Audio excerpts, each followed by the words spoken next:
बजा बिगुल चुनाव का, तीव्र है सियासी रण का शंखनाद। सियासी कुरुक्षेत्र की मिट्टी भी है अब जंग को तैयार। होगी यूपी के अस्तित्व के लिए कटाक्ष के तीरों की बौछार। हम बताएंगे किसकी होगी जीत और किसकी होगी हार। तो सी न्यूज भारत पर जुड़े यूपी विधानसभा चुनाव की महा कवरेज से। नमस्कार, मैं हूं अखिलेश पांडे और आप देख रहे हैं सी न्यूज भारत। वक्त हो चुका है न्यूज आवर का।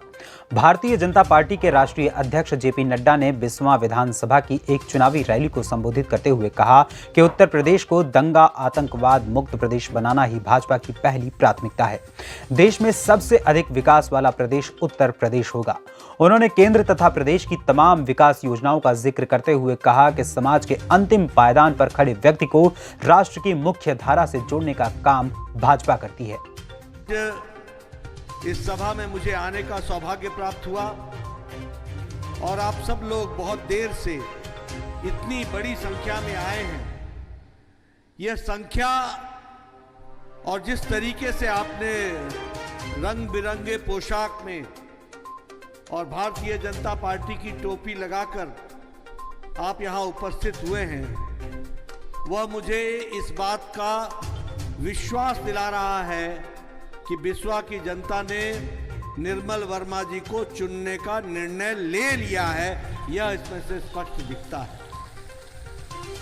मित्रों, ऐसी पवित्र भूमि पर मुझे आने का सौभाग्य मिला जहां भगवान राम ने, माता सीता ने चरण डाले, जहां शिवाला के स्वयं शंकर भगवान विराजमान हो। ऐसी पुण्य भूमि को और पावन भूमि को मैं नमन करता हूं और प्रेरणा लेते हुए अपनी बात को आगे बढ़ाता हूं। मित्रों, यह वीर भूमि भी है, क्रांतिकारी भूमि भी है, साहित्यकारों की भी भूमि है और यहां द्विज बलदेव जी को याद करना, मैं बिस्वा आऊं और याद न करूं तो शायद मेरा आना असफल होगा। ऐसे महान साहित्यकार को भी मैं नमन करता हूं और उनसे आशीर्वाद लेकर अपनी बात को प्रारंभ करता हूं।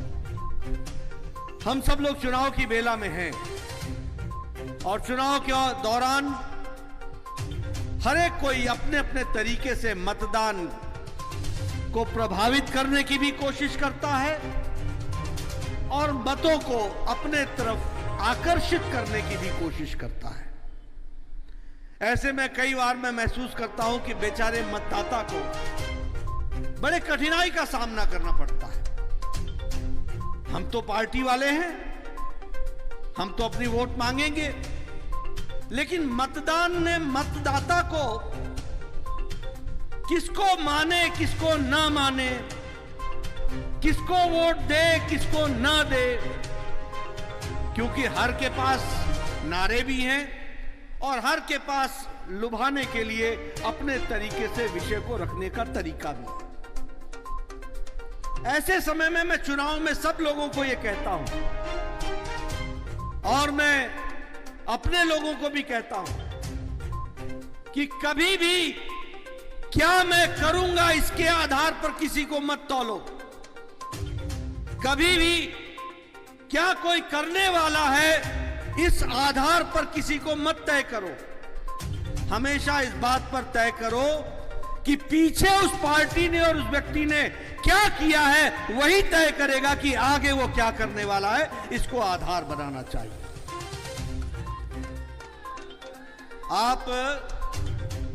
मैं इलेक्शन कमीशन की वकालत हमेशा करता हूं कि आप रिश्ता ढूंढने जाते हो तो खानदान पूछते हो, चाल चलन पूछते हो, सारी बातों को ध्यान में लेते हो, तब जाकर के तय करते हो कि आगे किसको हमने अपना रिश्ता में जोड़ना है। यहां आपने 5 साल के लिए एक राजनीतिक दल को जोड़ना है और एक नेता को साथ लाना है। इसका आधार हमेशा क्या पीछे किसी ने किया है वही आधार बनेगा कि आगे क्या करने वाला है, इसको हमको तय करना चाहिए। और मैं ये दावे के साथ कह सकता हूं, अकेली भारतीय जनता पार्टी है, बाकी किसी पार्टी में ये दम नहीं है। अकेली भारतीय जनता पार्टी है जो छाती ठोक कर जनता के सामने जाके कह सकती है कि जो कहा था वो किया है, जो कहेंगे वो करके दिखाएंगे, ये हम जनता के सामने कह सकते हैं।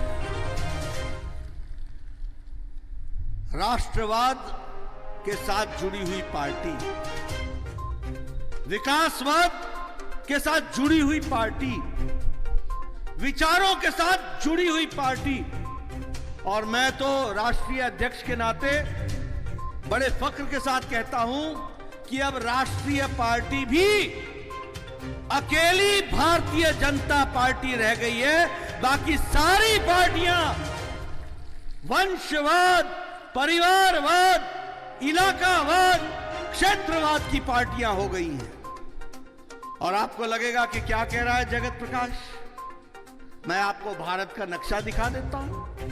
चलो जम्मू कश्मीर से शुरू करें। बताइए नेशनल कॉन्फ्रेंस परिवार की पार्टी है कि नहीं है? बताइए पीडीपी परिवार की पार्टी है कि नहीं है? बताइए हरियाणा में लोकदल परिवार की पार्टी है कि नहीं है?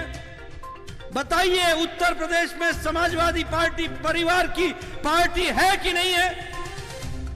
बताइए बिहार में आरजेडी परिवार की पार्टी है कि नहीं है? बताइए वेस्ट बंगाल में ममता की पार्टी परिवार की पार्टी है कि नहीं है? बताइए उड़ीसा में बीजू की पार्टी परिवार की पार्टी है कि नहीं है? बताइए आंध्र प्रदेश में टीडीपी और वाईएसआर दोनों ही परिवार की पार्टी है कि नहीं है? बताइए तेलंगाना में केसीआर की पार्टी परिवार की पार्टी है कि नहीं है?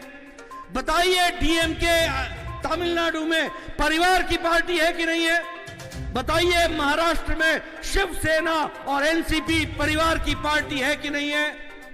और इंडियन नेशनल कांग्रेस, राष्ट्रीय भारतीय कांग्रेस, न ये राष्ट्रीय रह गई है, कुछ स्टेटों में सीमित हो गई है, और ये भारतीय तो रही नहीं गई है अब ये, और ये भी भाई और बहन की पार्टी हो गई है। यह भी अब राष्ट्रीय पार्टी नहीं रही है, यह भी हमको ध्यान में रखना चाहिए।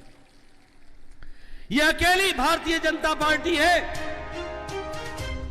जो राष्ट्रीय पार्टी है, और मुझे यह गौरव है कि मैं कहूं कि दुनिया की सबसे बड़ी पार्टी आज राष्ट्रीय पार्टी भारतीय जनता पार्टी है। अब लोग वोट किस आधार पर मांगते हैं? लोग वोट मांगते हैं ये किस जाति का है, ये अगड़ा है कि पिछड़ा है, ये गांव किसका है, यहां किससे वोट मांगे। ये जाति के आधार पर चलने वाली पार्टियां, ये क्षेत्रवाद के आधार पर चलने वाली पार्टियां, बाकी सभी पार्टियां इस आधार पर चल रही हैं। ये भारतीय जनता पार्टी है जिसका मंत्र है सबका साथ, सबका विकास, सबका विश्वास और सबका प्रयास। आप बताइए, हम लोगों ने कभी जनधन खाता खोलने में पूछा कि तेरी जाति क्या है? हम लोगों ने कभी आयुष्मान भारत के साथ 5 लाख रुपए से जोड़ने में पूछा कि तेरी जाति क्या है? हमने कभी पूछा कि सौभाग्य योजना में तुमको बिजली का कनेक्शन देना है, तेरे धर्म क्या है, तेरी जाति क्या है? हमने कभी पूछा कि बताओ तुमको उजाला योजना में जोड़ना है और उज्ज्वला योजना में गैस का कनेक्शन देना है, तुम्हारी जाति क्या है? सबको जोड़ने का काम करती है तो भारतीय जनता पार्टी करती है। इस बात को हमको ध्यान रखना चाहिए। सीतापुर से सी न्यूज संवाददाता आर.एन. सिंह की रिपोर्ट। फिलहाल इस खबर में इतना ही। देश दुनिया की तमाम खबरों के लिए देखते रहें सी न्यूज भारत।